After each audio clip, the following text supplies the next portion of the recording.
For our next hymn, let's sing hymn number 428, Sweet By and By. 428.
Okay, for our opening song, let's sing hymn number 272, Give Me the Bible. 272. Maybe you'll stand.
this morning.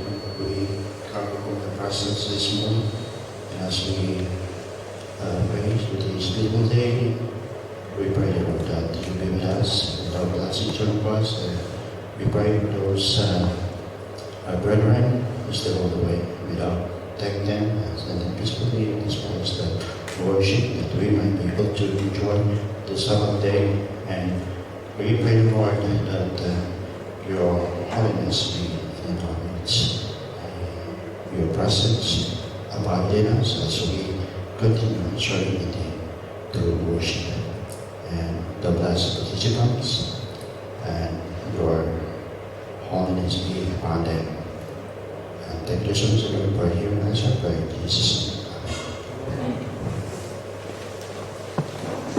name.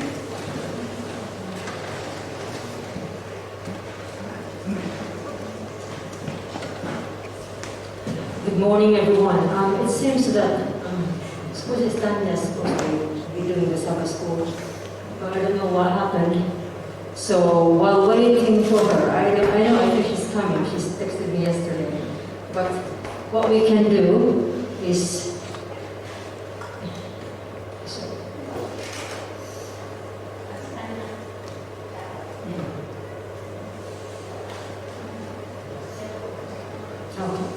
all right, so we'll just wait for her. I know she prepared for me. I hope. Well, happy Sabbath, everyone. Happy Sabbath. Superintendent or not superintendent, we will continue. So I hope you have a good time and a very happy Sabbath today. Just because we're here and worshiping God's holy name and resting today. Yeah. So before we will have our presentation to be led by our superintendent. So what we're going to do is we'll have our Sabbath school lesson first until she arrives. So we have loads of time to do our Sabbath school because it's very important. So I'm not sure for the youth. We don't have much. So for the youth, if you can just go to the upper room. And for the children on the other side, we will just do this the other way around, and then we will have a presentation afterwards. We will separate our classes now.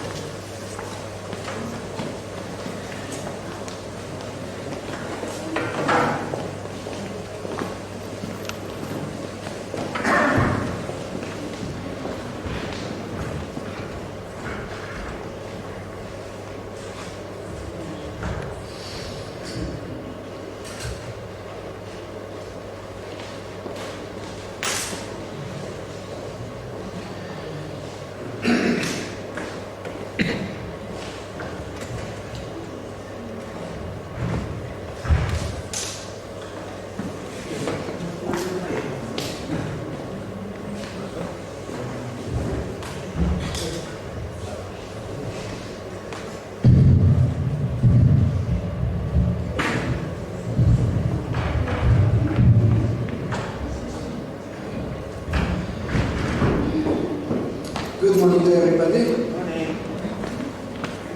So what time shall we finish? Because it's changed. I guess 1:15? Yes. Something like that. Okay, we are continuing our study from the Deuteronomy. And I would like to read a quote from Ellen White, which goes very well with what we are doing, studying the whole book. It says, "We have nothing to fear for the future," well-known quote, "except as we shall forget the way the Lord has led us and His teaching in our past history." And this is exactly what Moses is doing. Deuteronomy is revision. So they are at the border after 40 years. Very soon they're going to go into the promised land. And Moses said, okay, you need to think and remember your past. And we started last time like general introduction to the book of Deuteronomy, what's the background. Now we are covering first 3 chapters from the book of Deuteronomy. So what is Moses reminding them of, and of course teaching us, and how is that related? So this is what this lesson is all about.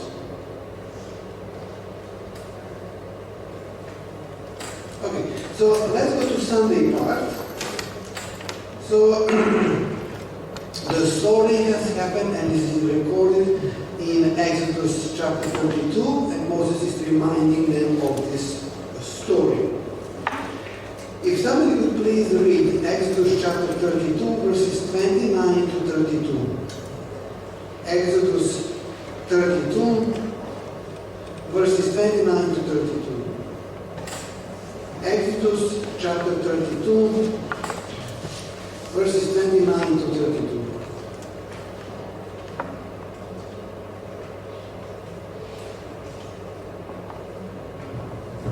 For Moses said, "Restrain yourself in the day of the Lord, even every man upon his son and upon his brother, that he may bestow upon you a blessing this day."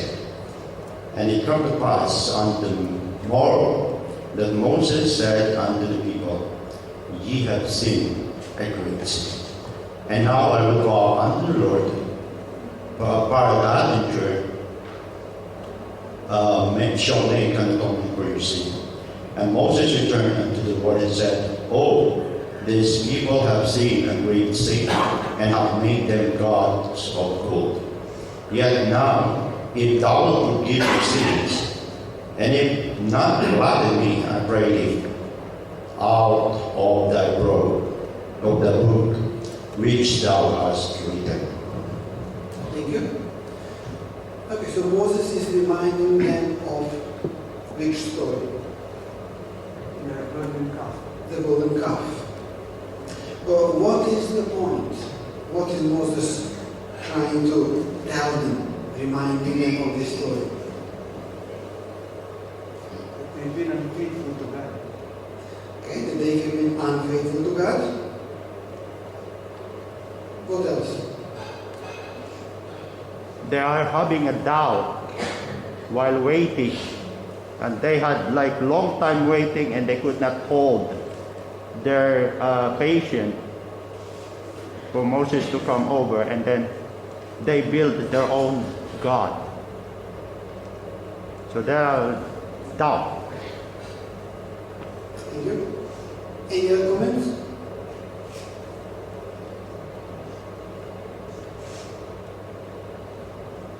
Moses was also telling the Israelites that the result of their sin is death. And he's pleading to God that instead of that, it's his name to be blotted out of the book of life. He's sacrificing his sin. Thank you. Anything else? In the promise that they will do what God commanded, they said, what God commanded we will do. That was a promise. They said, go back on that promise now. Thank you. So, this is a new generation. They didn't do everything, but their fathers did, and they themselves did some things. So Moses is reminding them. Because, those who made this calf, golden calf, they died. This is their children. And it's very easy to say, I will never do that. No? It's very easy to have this approach. And Moses says, be very careful. Because you can easily repeat the same thing. And when you read Israel's history, that's exactly what happened. Not necessarily this generation, but another generation would do very similar things, and then they would change, and then down the line another generation. So it's very easy to leave God. Very easy. Very easy not to trust God. Very easy to sin. Very easy to make idols. Not necessarily a material one, but other idols. Your spouse, your children, jobs. I think that forgiveness, children, my mother did once for years. But I remember things she said to me when I was quite small. And stayed with me for those years. And within 50 years, they've forgotten everything. Surely something would stay in your memory, because they're still living in camps. But now how they've turned back from God, they're going back to idols. They've gone the complete opposite. 360 degrees, as it were. And it became very difficult that Moses asking God to forgive them, and at best take my life instead. That's pretty strong stuff. Because you remember when your parents, I like to think, remember what my parents did, even though I'm an old man now, and they told me things that I still retain. These people have forgotten all. I can part. I might be a bit harsh, I don't know. Okay? Now, another part. They hear sin, and God said, just step aside. I'm going to write them out, and from you, I'm going to make a nation. And Moses said, please don't. Take me instead.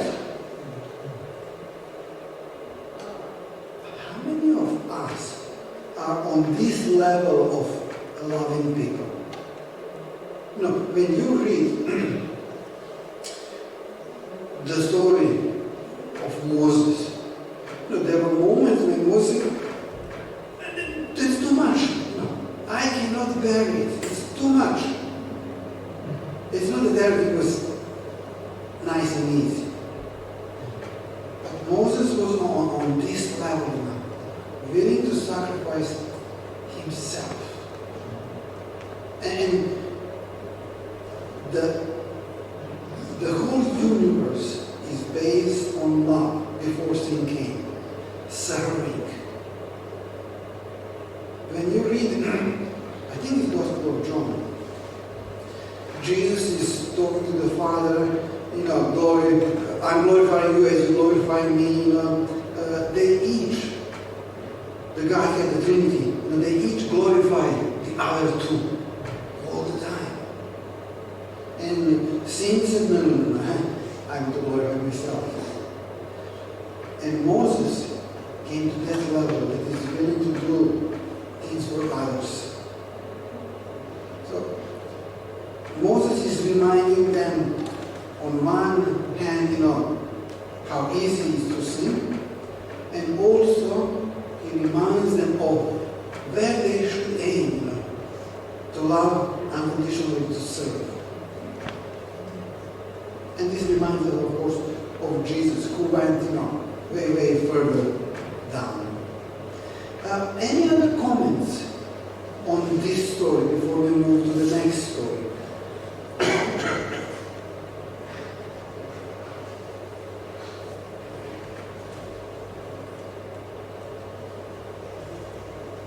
Okay? So we are going to Monday part. Let's go to Deuteronomy chapter 1. Deuteronomy chapter 1, verses 1 to 6. Who would like to read it? Deuteronomy chapter 1, verses 1 to 6. Chapter 1, verse 1 to 6. These are the words which Moses spoke to all Israel on this side of the Jordan in the wilderness, in the plain opposite the south, between Paran, Tophel, Laban, Hazeroth, and Dizan. It is 11 days' journey from Horeb by way of Mount Seir to Kadesh Barnea. Now it came to pass in the 40th year, in the 11th month, on the first day of the month, that Moses spoke to the children of Israel according to all that the Lord had given him as commandments to them, after he had killed Sihon, king of the Amorites, who dwelt in Heshbon, and Og, king of Bashan, who dwelt at Ashtaroth in Ekron. On this side of the Jordan, in the land of Moab, Moses began to explain this law, saying, "The Lord our God spoke to us in Horeb, saying, we have dwelt long enough at this mountain." Thank you. This is the first thing that Moses says in this book.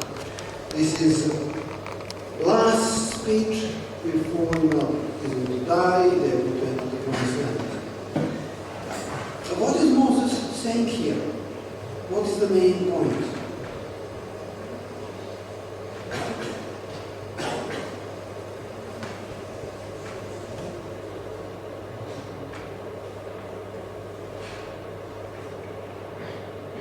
The Israelites had stayed too long in the mountain. They had to go and get the land of their promised land. Okay, that's something. What else? If you have the lesson, the title for Monday would help you. What is, the main point?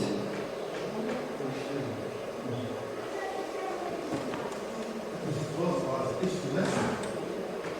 Sorry, I get you. It's a history lesson, the first part. Yeah. The question will go on up to this one. Even with the dates and time of the case. So it's a history lesson coming up. We move on.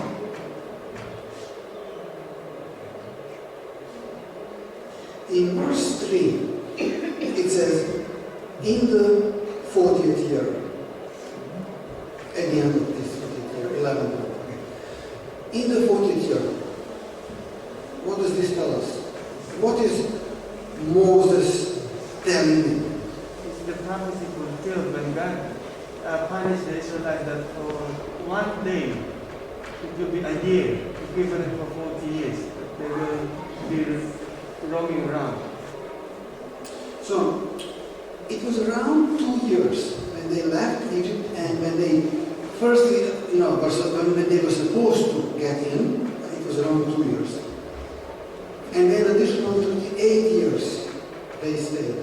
So total was 40 years. So, prophecy that they are going to stay for 40 years in the wilderness, that that generation is going to die, except Joshua and Caleb, and of course the newer generation, they are going to stay alive.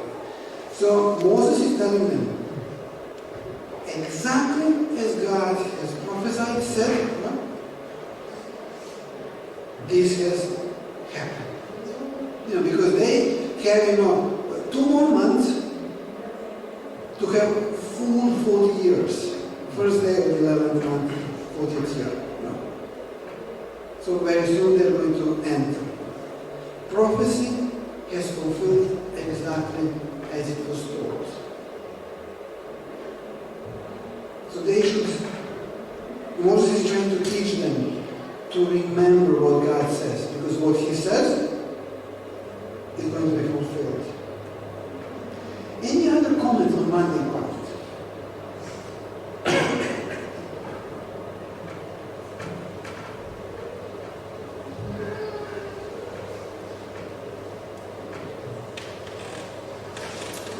Monday part mentions Daniel chapter 2, 7, 8. Revelation is not mentioned, but you can add Revelation to this list, Matthew 24, and some other chapters from the Bible that have prophecies. How should we see those prophecies?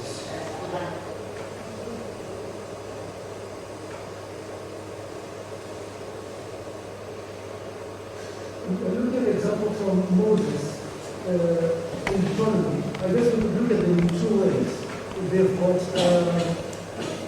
a physical explanation, a current time explanation, but they've also got perhaps a spiritual, futuristic explanation.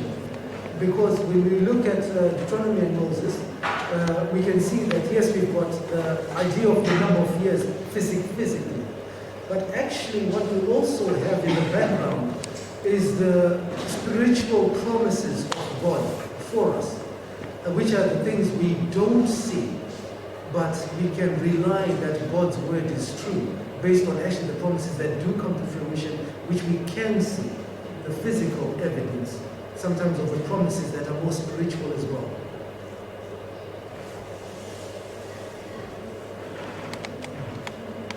So what God said is going to happen, where we take a look at Daniel, Revelation, is going to be fulfilled. What about Ellen White? God told us, gave us some prophecies through her. How should we approach these prophecies? For example, she's talking about the Sunday law she expected in 1880s, 90s, and things were happening at that time, the Sunday law to happen.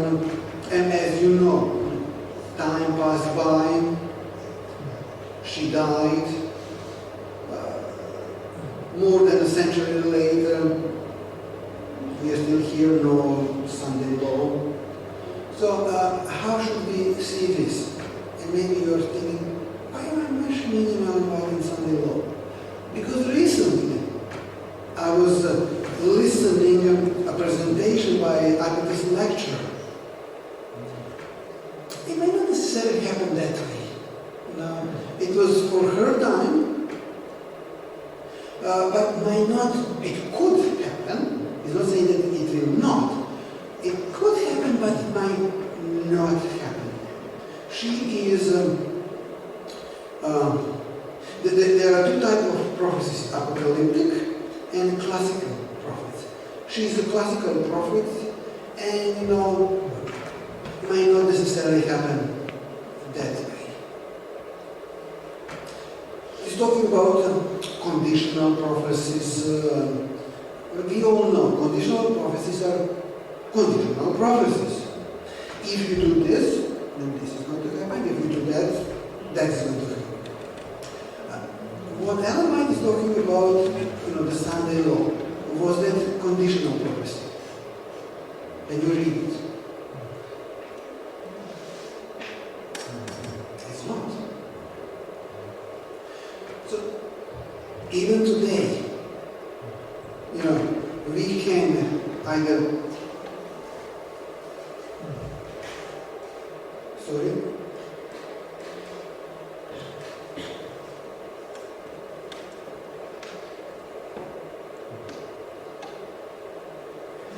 even today, we can, look at the things, prophecies, and say, it's not going to happen, and we don't believe and trust what is said.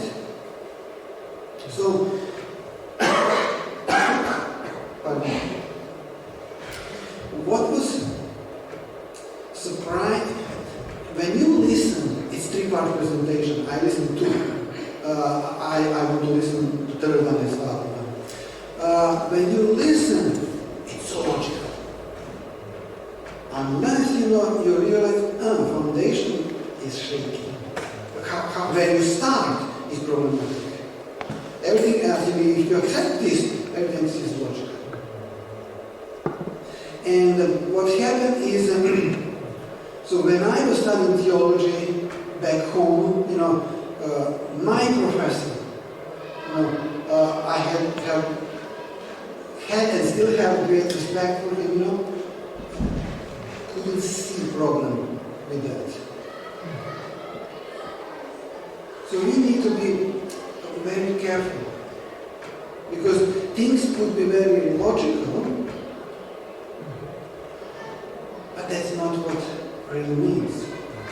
And back to this, because the presentation is English, so you might, go across this presentation. Pardon? I've got a question. Are we talking about a worldwide ban that we have some law import this to mean certain places? We've got armies in certain places. family here. Doesn't mean it doesn't exist. What happened in Russia, Soviet Union is look, we didn't have that here. So is this going to be a natural thing, or is it going to be a certain area? Because some parts of the world today, certain laws are fulfilled. So I would say, they're wrong because they haven't got this far. But if it never comes this far, in the days of no, social economists might be. And I'm looking back and saying that if I'm expecting this to be a natural thing, because I'm asking the question. So, to answer that, where do we get all the idea about Sunday law?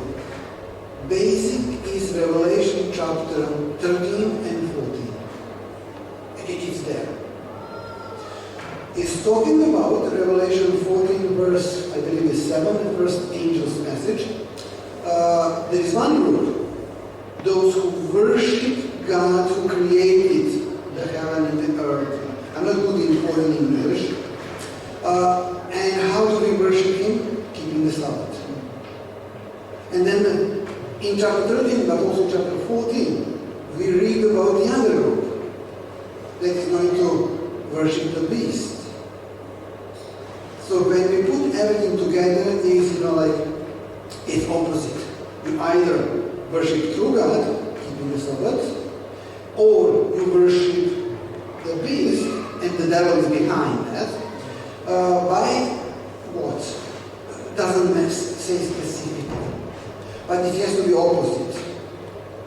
This lecturer said, it could be any day, it could be all days, it could be no days.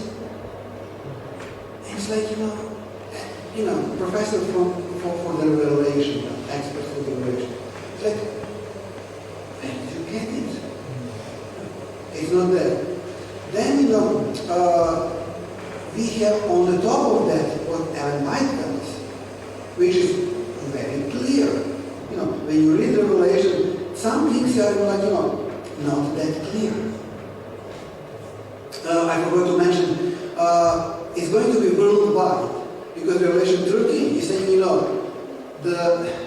the land beast is going to make the whole world, everybody, to worship the image of the beast.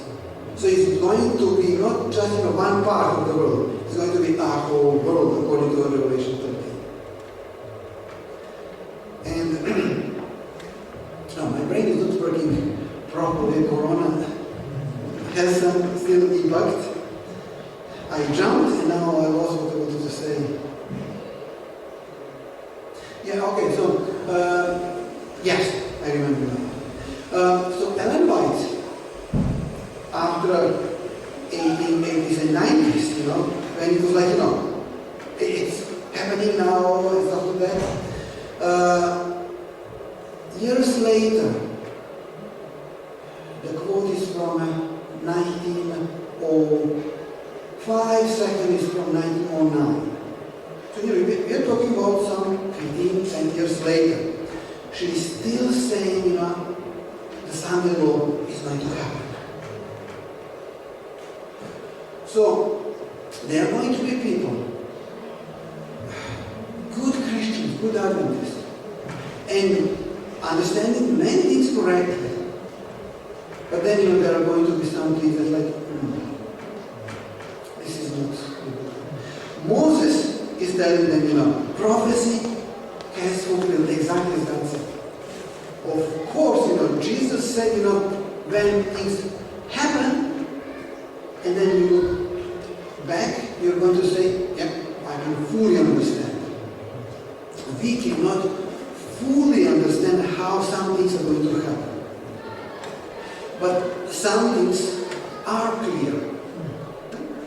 There is going to be worldwide, either you worship God or the beast. Sabbath, and contrary to Sabbath is Sunday. There is going to be persecution. So some things are clear. But I was always thinking, how can this happen? In England, in the UK, you have freedom. That's not possible. But recently I was reading again some things, when big problems famine, earthquakes, big things happen, and people are heavily affected. They're going to be willing to do anything to get food, to have shelter. People are going to be willing to do anything. Then, when the proposal comes, all these problems are because of those who keep the Sabbath, we should keep the Sunday, they're going to say, everyone is going to say, amen. What is happening with papacy and other entities and global climate things? Papacy is proposing, how do they call it? Is it blue or green Sunday? I forgot, which one is it, blue or green Sunday. But let's have a Sunday for the climate change. Not for religious reason, but for climate change. And if they approach it this way, this is not to worship Jesus, this is for climate, this is for this or that. Everybody is going to fall in line. Okay, we spent longer than we planned on Monday part. But the point is, fulfill prophecies. Trust God and His Word. Is it through Bible prophecies or through Ellen White writings? We should trust Him. Okay, let's move on. Pastor, Yes. you have brought up a very relevant issue that we need to understand. I have a question here. Does our theological seminary, or even the General Conference and the collective body of our ministers, are we in conformity with the spirit prophecy about the issue of Sunday law?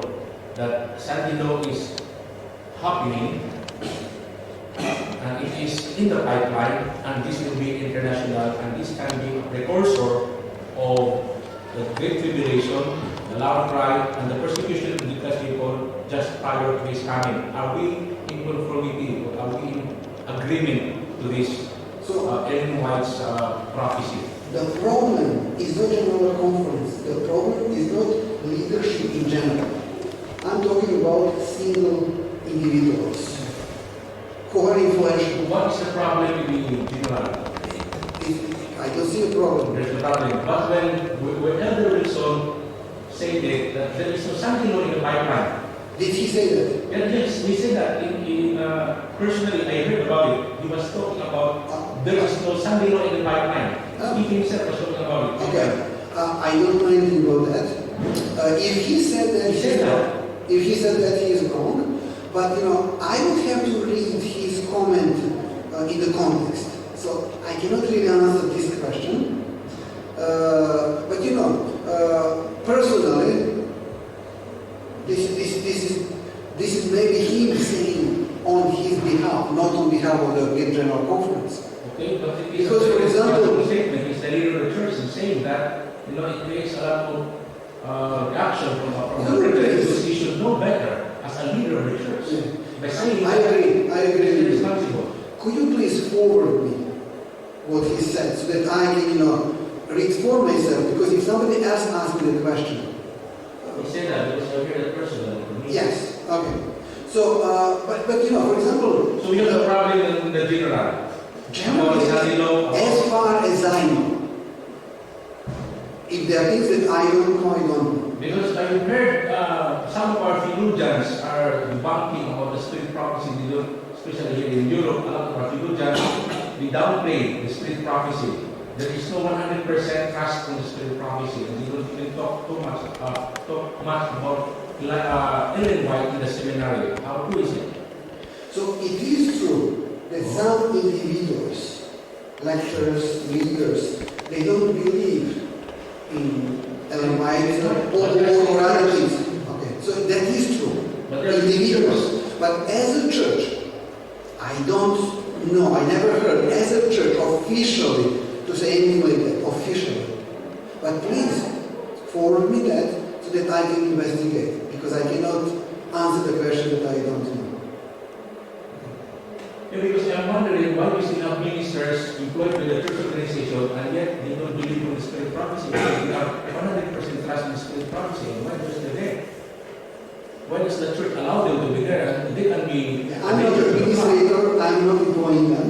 I'm only responsible for myself. But I mean, like, there must be some kind of communication among you, among the theologians, among the church leaders. How is it being passed from the hierarchy up down the line? I mean, like us, we depend so much on our ministers and our theologians, who help us understand what are this. And if we have some rogue ministers and theological pastors who would start saying, we talk about Ellen White because some of that is true, some of that is not. I don't know where are we going. That's why there's so much conflict and offshoots. You're fully correct. But why? I don't have answer to your question. Why? I don't know. But I fully agree with you. There should be some reactions. I can only guess that those who make decision either they don't want conflict or they also think the similar way. I can only guess, but I cannot really answer your question. Okay, it's time to finish. Okay. Maybe I shouldn't bring this topic, but I felt that I had to share with you. So to be warm and not to accept anything. Whatever I say, don't accept it because the pastor said. So what if pastor said? So what if lecturer from Andrews University, New York College said, so what? Because those presentations that I listen, I don't agree. And Clifford Goshen, you heard about him, he is editor of which magazine? Ministry magazine, I think. He reacted to those presentations. A very, very short article, but he reacted. So, for my understanding is, we are talking about individuals, not church as a general. Okay, so just quickly, we are going to, so this was Monday. Tuesday. Yes. Because there's no, we don't have the... It's okay. Okay, so I have extra 5-10 minutes. Okay. Okay, so Tuesday part. Pardon. We are not going to read Bible verses, but what is the main point from Tuesday part?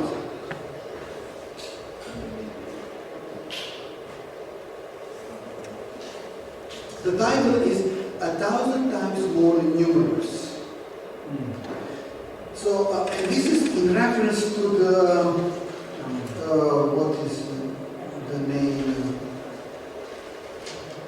What happened in Kadesh Barnea. So they rebelled, but God is so merciful. He is willing to bless us if we go back to Him. No, they rebelled, but He is willing to bless, and He did bless them. So for 40 years in the wilderness, what did happen to their clothes, to their shoes, regarding food? What did happen? Didn't work. No problem. They had everything fine. God sustained them. God is so graceful and merciful. We should always remember that. But at the end, if we persist in rebellion, at some point God is going to say this is the end.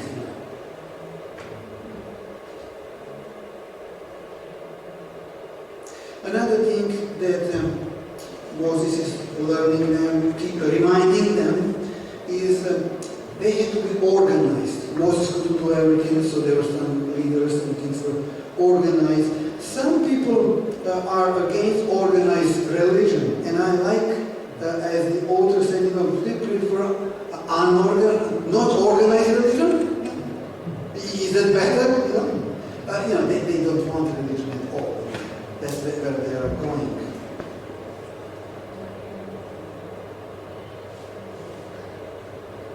Okay, so we did mention the spies story in Numbers 14, and how people, instead of trusting, actually, did we mention this? We didn't. So what is the main point from Kadesh Barnea? Why is Moses bringing this?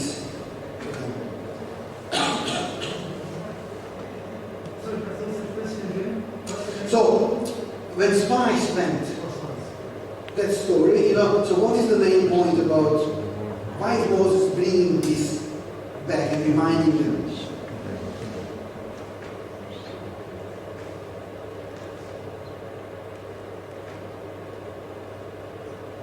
I think for me that Moses is reminding them that when the spies were sent to look at the land God had promised them, when feedback from some of the spies was negative, fearful, God punished them for the lack of faith that they showed as that direct correlation.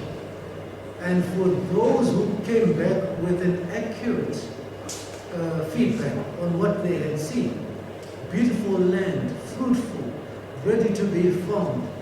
Yes, they are people, but the land is ours as God has promised. They were faithful. And God preserved, and that remains clear, isn't it? That individual. And so for me, it's about how God punished the lack of faith for those who were fearful to actually claim His promise, or maybe not trusting in His promise. And what you said is very important, and it's, at least, for some of us, it's very challenging. You have a problem, God sorted it out, you're thankful to God. Another comes, you're trying to learn to trust God, God sorted it out, and then down the line, what happens? Problem comes, do we trust God? Or we are back behaving like, in the first instance. And it's a big challenge. For me, everything boils down to either trusting God or not trusting God. Lucifer didn't trust into God's wisdom. Eve and Adam didn't trust. It's all about that. And if we cannot trust in small things, how can we trust in big things? Okay, and the last part is Thursday part. This is the story about Deuteronomy chapter 2, chapter 3, when they were fighting some nations, particularly Amorites, and they wiped them out. And Amorites, they didn't have children. No children. They had children. Children were killed, everybody was killed. And we can understand, adults. They were rebellious, they were cruel, they were this or that, God gave them, Genesis 15, I'm going to give 400 years to them, It's not yet time for you to take the land, 400 years later. And they killed all adults. We can understand this part. The challenging thing is children. Okay, you have children like 12, 13, 14, 15, they can understand a lot. But you have little children, few months, few years old. Which kind of God is this? To destroy, say kill all people and children. Which kind of God is this? And this is a big topic on its own. But just shortly, how should we approach this? we can say, this is the result of sin. Sin always brings death. But little children,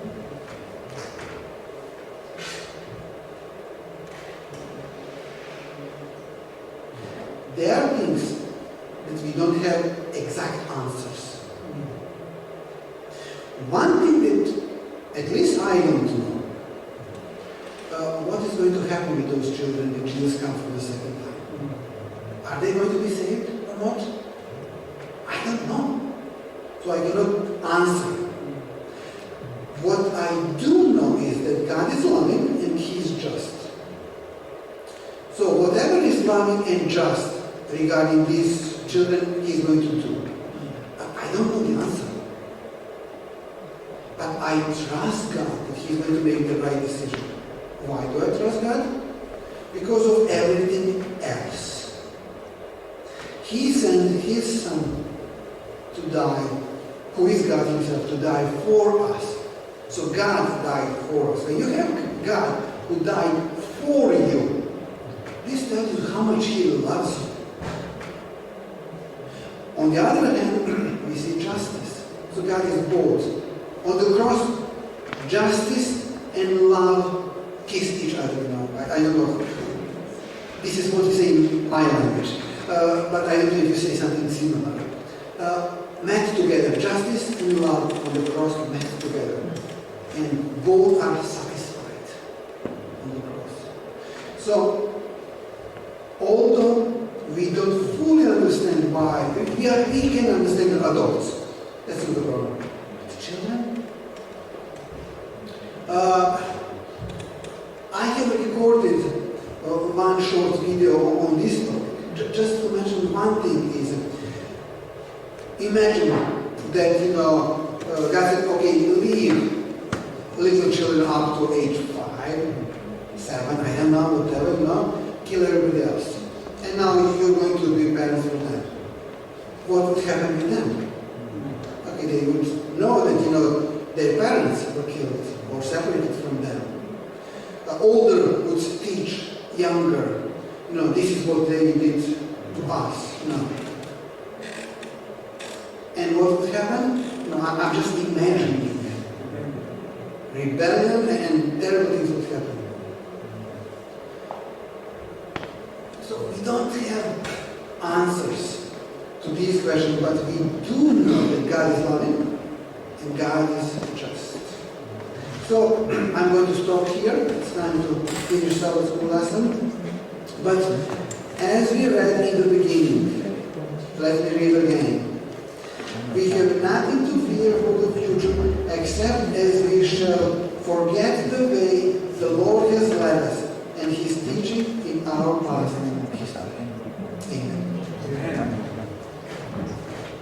Amen.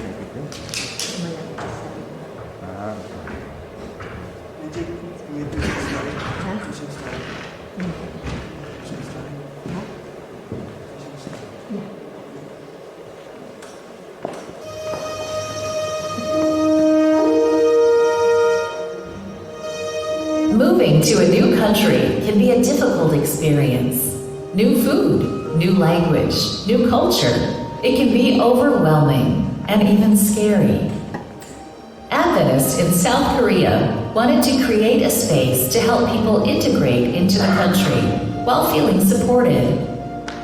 The Adventist Multicultural Family Service Center is an urban center of influence situated in a diverse area in the city of Ansan, where many foreigners come to work. Most of them don't know how to speak, read, or write the Korean language when they arrive, so the center offers free Korean language courses. More than 400 people go through this program every year. A few years ago, the staff at the center developed a plan to improve and expand their operations. This new plan offered a holistic experience to others in the community. Some of the most widely used services are the center's various shelters. These include an emergency shelter for those who have no income or housing, and group shelters for single parents. The families who stay in the shelters are offered free meals as well as safety. Many of the foreigners don't know how to navigate the healthcare system, so the center provides free dental care services once a week and general medical treatments once a month. Additionally, visitors have access to counseling services. As a result of the center's presence in the community, a number of new congregations have formed in a variety of languages. Groups meet and worship in Russian, English, Urdu, Chinese, and Korean. They have been blessed with up to 30 baptisms in a single year. The center has a heavy focus on children and youth. First, a kindergarten was established. Then, an after-school program was created for elementary students. This gave parents a place to send their children for tutoring and after-school care. For the parents who needed to work late, the center established a night protection care program where children would be supervised until 9 o'clock in the evening. The Korean-Russian School Academy for elementary and secondary students is especially popular. There are more than 60 students enrolled. The staff at the center see new, exciting opportunities to connect with families, but they need your help. This quarter, a portion of the 13th Sabbath offering will help provide other care services for immigrant children in Ansan, South Korea. Please consider what you can give to this opportunity. Thank you for supporting the 13th Sabbath offering.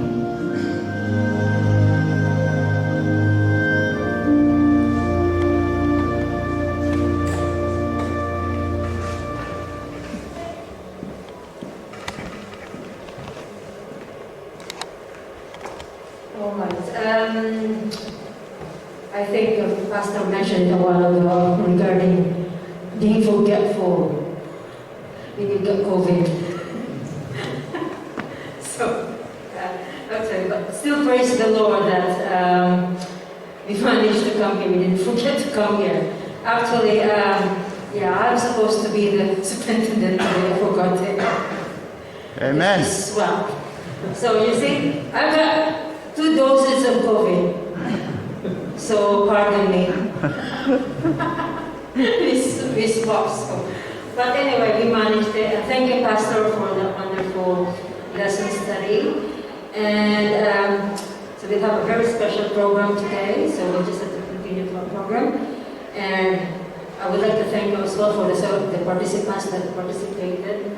The very good soldier in Christ. You just go there and they stand without telling them ahead of time. So thank you very much. And once again, happy Sabbath, and we'll have our closing song.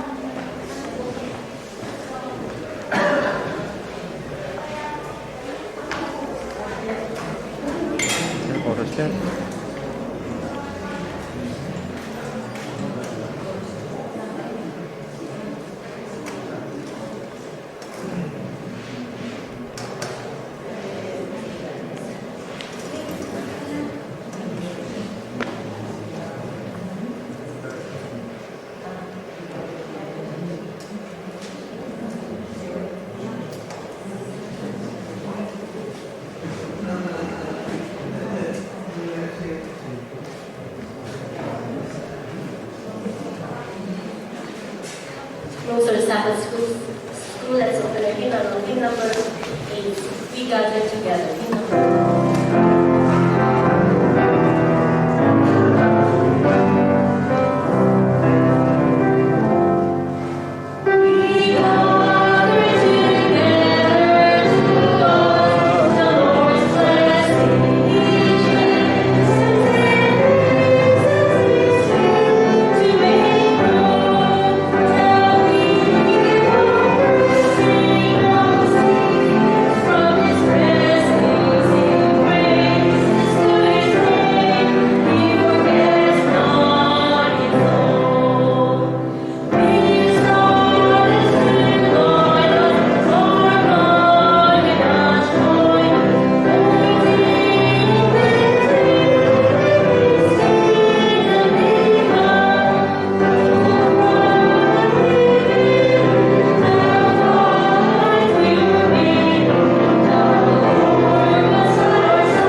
Shall we pray? Our dear kind Heavenly Father, the Lord, thank you so much for your love and care to us. Guide us and help us as we came to church and worship family. And Lord, as we continue our service, we invite all your presence to be with us again. And say, your Father, let me just and worship us. Please be with us. Advent in South Korea.